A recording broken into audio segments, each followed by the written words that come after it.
2월 28일 월요일입니다. 오늘 새벽 우리에게 주시는 하나님의 말씀은 여호수아 18장 11절로부터 28절까지 말씀입니다. 베냐민 자손 지파를 위하여 그들의 가족대로 제비를 뽑았으니 그 제비 뽑은 땅의 경계는 유다 자손과 요셉 자손의 중간이라. 그들의 북방 경계는 요단에서부터 여리고 북쪽으로 올라가서 서쪽 산지를 넘어서 또 올라가서 벳아웬 항무지에 이르며 또 그 경계가 거기서부터 루스로 나아가서 루스 남쪽에 이르나니 루스는 곧 베델이며 또 그 경계가 아다롯 앗달로 내려가서 아래 베토론 남쪽 산 곁으로 지나고 베토론 앞 남쪽 산에서부터 서쪽으로 돌아 남쪽으로 향하여 유다 자손의 성읍 기럇바알 곧 기럇 여아림에 이르러 끝이 되나니 이는 서쪽 경계며 남쪽 경계는 기럇 여아림 끝에서부터 서쪽으로 나아가 넵도아 물 근원에 이르고 르바임 골짜기 북쪽 흰놈의 아들 골짜기 앞에 있는 산 끝으로 내려가고 또 흰놈의 골짜기로 내려가서 여부스 남쪽에 이르러 엔 로겔로 내려가고 또 북쪽으로 접어들어 엔 세메스로 나아가서 아돔민 비탈 맞은편 글릴롯으로 나아가서 루벤 자손 보안의 돌까지 내려가고 북으로 아라바 맞은편을 지나 아라바로 내려가고 또 북으로 벳 호글라 곁을 지나서 요단 남쪽 끝에 있는 여매의 북쪽 헤만이 그 경계의 끝이 되나니 이는 남쪽 경계며 동쪽 경계는 요단이니 이는 베냐민 자손이 그들의 가족대로 받은 기업의 사방 경계였더라. 베냐민 자손의 지파가 그들의 가족대로 받은 성읍들은 여리고와 벳 호글라와 에멕 그시스와 벳 아라바와 스마라임과 베델과 아윈과 바라와 오브라와 그발 암모니와 오보니와 게바이니 12성읍과 또 그 마을들이며 기브온과 라마와 부에롯과 미스베와 그비라와 모사와 레겐과 이르부엘과 다랄라와 셀라와 엘렙과 여부스 곧 예루살렘과 기브앗과 기랴시니 14성읍이요 또 그 마을들이라. 이는 베냐민 자손이 그들의 가족대로 받은 기업이었더라. 아멘. 여호수아 18장에서 19장은 이 르우벤, 갓, 므낫세, 유다, 에브라임 5지파를 제외한 나머지 7지파의 영토 분배가 기록되어 있습니다. 그 중에서 오늘 등장하는 이 베냐민 지파의 땅에 대한 분배가 이제 제일 먼저 나오고 심지어 가장 자세하게 기록되어 있습니다. 여러분 왜 그럴까요? 바로 베냐민 땅의 남쪽에는 유다 지파가 있고요. 북쪽에는 에브라임 지파가 위치해 있었기 때문에 앞으로 베냐민 땅은 이 두 지파를 잇는 요충 지역이 될 뿐만 아니라 교통과 문화와 산업의 중요한 교량 역할을 하게 될 것이기 때문입니다. 베냐민 땅에 이런 장점도 있지만 이런 지위리적 위치 때문에 이곳에는 끊임없는 분쟁과 침략이 일어날 수밖에 없는 단점 또한 가지고 있는 것을 우리는 기억해야 합니다. 이 속에서 베냐민 지파가 가져야 할 하나님께 대한 태도가 무엇인지를 오늘 우리가 함께 살펴보면 좋겠습니다. 먼저 11절 말씀을 보시면 베냐민 지파의 땅 경계가 나오잖아요. 북쪽은 요셉 자손, 즉 에브라임 자손과 남쪽에는 유다 자손의 중간을 제비 뽑게 되었고 그 땅을 얻게 되었죠. 북방 경계는 이제 16장 1절, 여호수아 16장 1절부터 나오는 에브라임 지파의 경계와 매우 흡사한 것을 알 수 있습니다.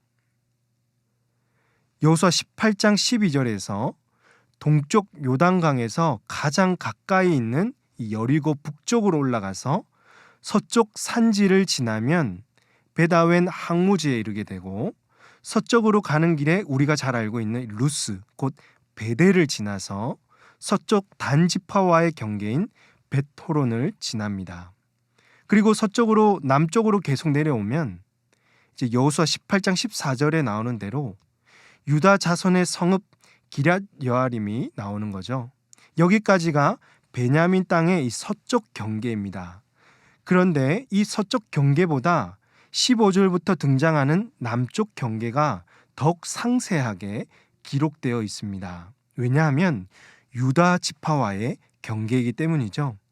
남쪽 경계는 기럇 여아림 끝에서부터 르바임 골짜기, 북쪽 흰놈의 아들 골짜기 끝자락을 지나서 이곳은 예루살렘과 아주 가까운 곳이죠. 동쪽으로 가게 되면 아둠밈이 있고 염의 북쪽의 벳 호글라까지라고 하면 바로 이 남쪽 경계가 되는 것이죠. 베냐민 땅에. 이 부분은 여러분 시간이 되시면 지도를 찾아보시면 좀 더 이해가 되실 것입니다. 그리고 18장 21절부터는 베냐민 자손의 지파가 받은 성읍들의 이름들이 나옵니다. 이들의 성읍은 유다 지파 다음으로 많은 성읍을 가지고 있는데요. 여기서도 동쪽 지역의 성읍 12개와 서쪽 지역의 성읍 14개로 나뉩니다. 21절에서 에브라임 자손의 경계에 있는 여리고, 또 유다 자손의 경계에 있는 벳 호글라, 또 25절에서 기브온이 나오고, 또 28절에서는 예루살렘에 있는 성읍까지 총 26개의 성읍들과 마을들을 여호와께로부터 받게 되었던 것이죠. 사랑하는 성도 여러분, 오늘 이 베냐민 지파의 땅 분배를 보면서 우리는 어떤 영적 교훈을 얻을 수가 있을까요? 이를 발견하기 위해서 모세가 베냐민 지파에게 했던 축복을 한번 살펴봐야 합니다. 신명기 33장 12절 말씀을 한번 찾아보십시오. 신명기 33장 12절 말씀을 보시면 베냐민에 대하여는 일렀으되 여호와의 사랑을 입은 자는 그 곁에 안전히 살리로다. 여호와께서 그를 날이 마치도록 보호하시고 그를 자기 어깨 사이에 있게 하시리로다 라고 모세는 지금 베냐민 지파를 축복했습니다. 바로 모세가 베냐민 지파에게 했던 예언이 이 기업 분배를 통해서 성취되고 있는 것을 우리는 보게 되는 거죠. 이들은 제비뽑기로 에브라임과 유다 지파 사이의 땅을 얻게 되었는데 바로 하나님의 전이 실로에 있든지 예루살렘에 있든지 항상 하나님의 어깨 사이에 있을 수 있게 되었고 그들을 보호하고 지켜주실 것이라는 축복이 성취되게 된 것입니다. 이는 우리에게 일어나는 일들 안에는 결코 우연이라는 것이 없다는 것을 묵상하게 하는 것이죠. 마치 제비뽑기해서 이 땅을 고른 것처럼 보이지만 모든 것이 하나님의 섭리 안에 있고 그분의 작정하심대로 세상은 움직이고 역사하고 있다는 것을 우리는 믿어야 할 것입니다. 그리고 이 땅과 우리의 삶의 현장은 바로 하나님의 작정과 약속이 구체적으로 실현되는 현장임을 기억하고 우리의 삶 속에서 하나님이 이 세상을 어떻게 인도해 나가고 계시는지, 어떻게 이끌어 가시는지를 항상 경험할 수 있어야 하며 여러분의 삶의 자리에서 그 역사를 바라보며 하나님께 찬양과 경배를 올려드려야 하는 것입니다. 사랑하는 성도 여러분, 여러분의 삶의 자리에서 하나님의 섭리를 경험하고 계십니까? 그분을 마음을 다해 찬양하고 계십니까? 아니면 여전히 아직도 세상이 따르고 믿고 있는 우연과 운세를 믿고 있으며 행운을 빈다든지 삶이 잘 풀리지 않으면 내가 죄가 많아서 그렇지, 내가 정말 운이 없어서 그렇지 하면서 하나님의 섭리를 인정하지 않는 것은 아닐까요? 우리가 하나님의 백성이라면 하나님의 작정과 약속을 신실하게 믿을 수 있어야 되고 그분의 모든 결정을 인정하고 순종해야 할 줄로 믿습니다. 여러분, 베냐민 지파에게 분명히 모세의 축복이 있었습니다. 그런데 아까 초반에도 말씀드렸지만 그들에게는 항상 긴장을 늦출 수 없는 긴장감도 함께 공존하였습니다. 에브라임과 유다 사이에 있었기 때문에 이 둘을 이어주는 요충지 역할도 할 수 있었지만 그럴수록 침략을 받을 수도 있었고 앞으로 끊임없는 분쟁의 현장이 될 수도 있었던 것입니다. 우리의 삶도 마찬가지죠. 오늘 우리도 하나님과 세상을 이어주는 복의 통로의 역할이 있습니다. 하나님이 분명히 우리를 지키시고 우리를 사용해 나가실 것이지만 내 안에는 항상 하나님과 세상 사이에서 영적 전쟁이 일어나고 있고요. 우리의 마음을 빼앗기는 일들도 아주 많이 일어난다는 것입니다. 이럴수록 우리는 어떻게 해야 될까요? 우리를 이 땅에 세우신 목적이 무엇인지를 항상 기억하고 주님 주신 사명을 끝까지 지켜 행해야 하는 것이죠. 세상에게 마음을 빼앗기지 않도록 하나님을 더욱 붙들고 그분의 약속을 믿고 나아가야 하는 것입니다. 그리할 때 하나님께서 우리 삶 속에서 강하게 역사하시며 우리를 통해서 하나님의 계획을 이루어 가실 것을 믿으시는 저와 여러분이 되시기를 주님의 이름으로 축복합니다. 기도하시겠습니다. 하나님 아버지, 한 주간을 말씀과 기도로 시작하게 하시니 감사합니다. 오늘 우리에게 주신 말씀처럼 우리를 세상으로 보내셨고 하나님과 세상을 이어주는 복의 통로의 역할을 주셨는데 우리를 통해서 진정한 영혼의 구원자이신 예수 그리스도를 전하게 하시고 이를 통해 역사하시는 하나님의 구원 역사를 우리의 삶의 현장에서 경험케 하여 주시옵소서.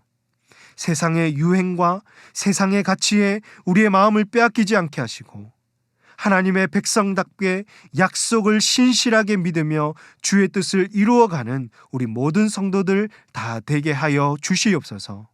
이 모든 말씀을 우리 구주 예수님의 이름으로 기도하옵나이다. 아멘. 오늘 말씀을 기억하시며 기도하시고 주간 기도 제목에 따라서 부산과 민족, 우리 성도들의 한 주간의 삶을 위해서 기도하겠습니다. 부산과 이 지역에 복음이 뿌려지게 하시고 구원의 열매가 넘칠 수 있도록 한국교회 지도자들과 부흥을 위해서 지속되는 코로나 확산으로부터 우리 성도들 지켜주시고 때론 확진으로 인해서 어려움을 겪고 있는 우리 성도들을 속히 회복시켜달라고 코로나19의 빠른 종식을 위해서도 함께 합심해서 기도하도록 하겠습니다. 기도하십니다.